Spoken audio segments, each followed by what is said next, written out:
The first girl band of Sudan, the Nightingale, are still popular 45 years after their formation.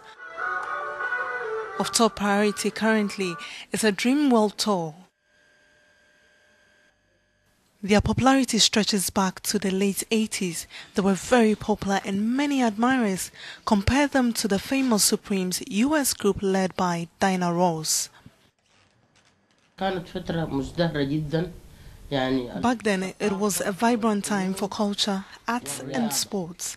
The Sudanese president at the time, Gaafar al-Nimeri, took artists and sports people along on his international travels. كان بيقوم بها الرئيس جعفر نميري كان بيسوق معاه وفد متكامل ممثل لكل أنواع الفنون والرياضة في السودان. Due to many socio-political upheavals in Sudan, the Nightingale put an end to their career in 1988. At the time, they were on top of their game.